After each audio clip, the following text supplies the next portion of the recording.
Ilana, serial killer, que é uma coisa que, pô, cinema, gente, desde Seven, eu acho que Seven foi o primeiro grande filme que eu falei, Esse é um não filmaço, é? Um né? filmaço e tal. E atuações também maravilhosas. E o clima do filme era todo diferente. Uhum. Silêncios Inocentes, que eu não sei se é antes ou depois, eu acho que é depois, né? Acho que é antes. É antes? É antes, é É antes. antes, É caramba, antes. filmaço também. Filmaço. E a gente vê que o serial killer tem certas coisas que definem o que é serial killer. Eu não sei se isso é um padrão Não, então, universal. já- Quantas pessoas precisa matar, precisa ter um certo... Vamos falar um pouco disso que eu acho interessante, que assim, muita gente trata como se serial killer fosse um estado mental. E não é, é um comportamento criminoso. É a descrição de um comportamento. E não de uma psique. Você fala de estado mental, por exemplo. Explicar. Por exemplo, quando você fala serial killer, é um cara que mata, na minha definição, 2 ou mais pessoas com um certo ritual, onde ele demonstra uma necessidade Duas psicológica. já vale. Para mim vale, para o FBI são 3, para mim valem 2 se houver um ritual, se houver um intervalo de tempo entre essas mortes, tá? Beleza. Eu te defini um comportamento criminoso. Certo. Eu não te descrevi uma mente humana. Não, de maneira alguma. Serial killer era na mesma gaveta do estelionatário, ladrão, Tá. furtador, batedor de cara. Esse é uma gaveta. Outra gaveta é esquizofrênico, psicótico, psicopata, neurótico. Sociopata. Tá em outra gaveta. Então, Entendi. eu acho que essa confusão é muito comum. Existe essa confusão né? mesmo. Então, quando você tá padrão, claro que o truque para você investigar um serial killer é achar o padrão, mas não é o padrão da cabeça, é o padrão do comportamento. Padrão dos crimes. É claro, dos comportamentos criminosos. Isso já...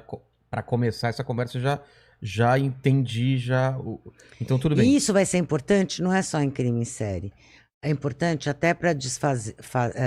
até quando qualquer investigação, você entender quem é o humano que está ou acusado de matar, ou sendo morto, que é a vitimologia, é assim que você vai investigar. Por exemplo, eu tive um caso, tenho ainda, está em andamento, um caso na cidade de Itaqui, do Rio Grande do Sul. É um filho que foi acusado de matar a mãe. Tá. E ele relata que a mãe se suicidou. Então, para você entender o que... E ele é inocente, então atuou pela defesa, convicta que a mãe se suicidou mesmo. Mas como se chega a essa conclusão? Um é o caminho pericial. O que é o caminho pericial? Que a gente falou da cultura da prova. O tiro que ela tinha na cabeça, tinha que ângulo era, dava para outra pessoa ter dado, ou só ela poderia ter se ferido, o jeito que ela caiu, a arma que ela usou, enfim, porque ela usou a arma do filho. Tá? O jeito das gotas de sangue, o local onde ela está, tudo que você tem que levantar, reconstruir de novo, pericialmente, para entender. E, por outro lado, você tem que entender o quê? Quem é aquela vítima? Tem possibilidade de ser suicídio? Que nem ele está dizendo? Qual é o histórico dela? Qual é o perfil dela? E nesse caso, sim, eu tenho certeza. Não, ela já tinha... os filhos já tinham tirado a arma dela, ela tinha ideia suicida. Tem várias... Foi feito um laudo inteiro, um parecer, melhor dizendo, com toda esse perfil dela e o perfil do próprio filho. Se é coerente com alguém, ele precisava de dinheiro, qual era o motivo que ele teria para matar essa mãe, para não matar. Aí, enfim, tem toda uma dinâmica que você tem que estudar. A dinâmica do que aconteceu no crime e a dinâmica de quem são as pessoas, o perfil de quem são essas pessoas envolvidas nesse crime. Tá? E eu espero muito que ele seja inocentado completamente, porque eu tenho convicção. Olha, trabalhou nesse caso o que eu considero o maior perito de balística, o Toqueto, que é um professor. Trabalhou o Espíndola, que é um dos maior perito de local também do Brasil, um cara com... Os dois têm vários livros publicados. Eu trabalhei também. E aí você tem o advogado desse caso, que é o Rodrigo Mariano, da Rocha. Então você tem aqui uma equipe que vai estudar todos esses ângulos para entender o que aconteceu ali. Teremos novidades em breve. Do mesmo jeito, isso é quando é homicídio. Só que quando você estuda um homicídio, claro, você tem uma atenção maior à motivação, tá? Porque aí você tem que entender qual é o... porquê. E quando você tem série, não tem motivo, porque o motivo, ele é da cabeça de quem tá matando. Ele é simbólico. Ele não é um Não faz sentido motivo pra mim, nenhum, necessariamente. mas é um padrão. E aí você tem que descobrir o que relaciona aquelas vítimas que não é um padrão para você, mas que é um padrão Caramba. em quem tá matando. Tem um significado para ele. Sempre tem. Sempre tem. Você pode até não descobrir, mas você sabe que tem. Então, e é simbólico, não é a Ilana. Entendeu? Não é o Vilar. Não é tanto é que as raras vítimas que conseguiram escapar do serial, quando já estavam na mão do serial killer, foram aquelas que conseguiram se personalizar. Como assim? Eu não sou mulher, eu sou Ilana. Ilana. Sou a mulher do Bebeto, eu sou a mãe do Fernando e do Marcelo, eu sou a sogra da Gra, eu sou a vovó do Gabi e da Cecília. Porque aí você está saindo daquele lugar, daquela prateleira, aquele símbolo que ele te colocou. Mulher A coleção dele. É uma o que coleção, né? representa para ele.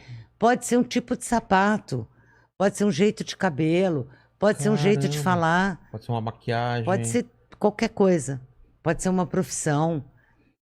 Enfim, é o que está na cabeça dele, não é um motivo Jack palpável. Stripador é o primeiro que é relacionado como um serial killer ou não? Putz, cara, eu não lembro. É difícil? Ele é bem lá pra trás. Mas tem antes, tem desde a época medieval, tem a Condessa do Sangue, que eu esqueci o nome, pede pro teu pessoal aí mandar de novo o nome dela, que tomava banho na banheira de sangue, bem lá atrás. É mesmo? Juntava sangue pra tomar banho, que rejuvenescia e tal. Então você tem aí... Tem antes, mas é um caso que ganha uma grande repercussão, uma investigação que não fecha, né? Você vê que... Mas o termo serial killer é cunhado quando, mais ou menos, você sabe? Quando você tem na década de 70, você tem o FBI estudando isso. O FBI monta uma equipe para pesquisar esse assunto, e é aí que esse assunto ganha corpo e começa a ser... realmente ganha um método de investigação, um método de pesquisa. Aí você vai, a partir dali, você investiga de outra maneira. Separadamente, estuda de outra maneira. Porque a investigação tradicional não vai... Não cobre porque ela começa...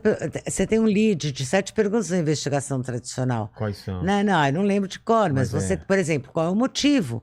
O que ganha? Aqui o ganho é psicológico no crime em série. Então, não ganha nada. Você nem consegue... Não tem sentido para você. São vítimas estranhas a ele. Não são da relação dele. Por isso que é mais difícil, inclusive, de achar o cara, né? Se você usar a metodologia errada, Mas o serial killer sempre...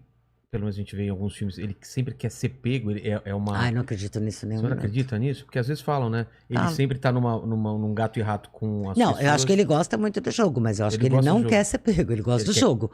Jogar é diferente de entender que vai perder. Ele não acha que ele vai perder. Se ele achasse que ele ia perder, ele não jogaria. Mas ele vai subindo a aposta, você acha? Eu acho. Ele vai cada vez vai escalonando? Vai jogando. O jogo, para alguns, né? Não são todos. Claro. Tem uns bem mais limitados, mas o jogo, a adrenalina do jogo. É a adrenalina do jogo. Qual desses casos famosos dos Estados Unidos você estudou mais? O que você acha que eu estudei muitos, cara, muitos. Eu não sei, eu escrevi muitos e estudei outros que não coloquei no livro, mas tem uma infinidade. É sempre homem? Maioria, 10% só de mulheres. Tem mulheres? Eu nunca vi um filme sobre uma mulher. Sim, não lembra aquele Monster? Monster, mesmo. A Eileen Wuornos, ela tá aí no livro. É mesmo. Que é a Charlize Theron. Isso. Ela tá super diferente, é mesmo. É isso mesmo. Mas é muito difícil. Você sabe por quê? Às vezes eu acho que é porque mulher mata melhor, é mais difícil de pegar, sei lá. Deve ter mais, mas ela tão andando livremente aí. Não, eu acho que tem algumas teorias, né? Por exemplo, vou falar bem raso, tá? Porque a gente tá num papo aqui. Por exemplo, mulheres frente a um trauma são mais suscetíveis à depressão e homens, em geral, à agressão. Entendeu? Você tem uma diferença ali de reação. Você tem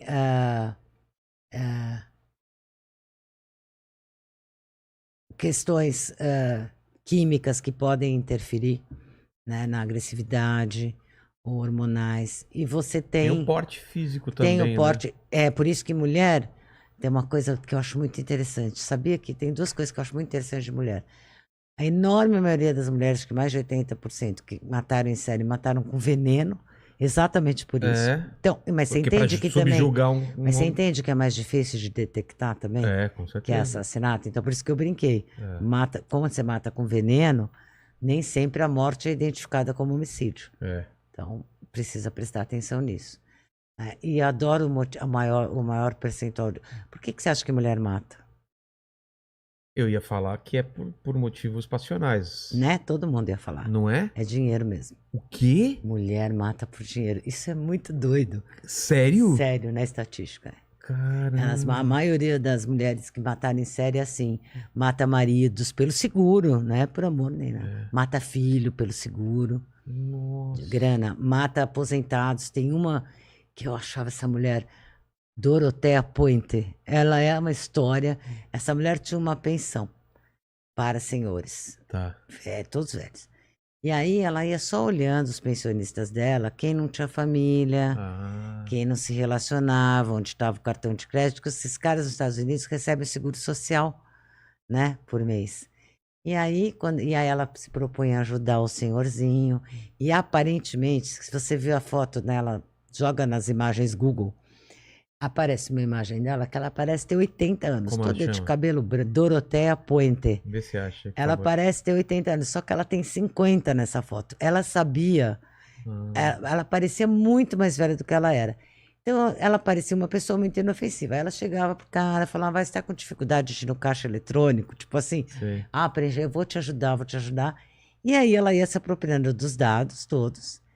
E aí ela matava o cara, enterrava no quintal e continuava recebendo todos Não os tinha benefícios família, ninguém do cara. dava falta. Não tinha filho que ligava, ninguém cuidava.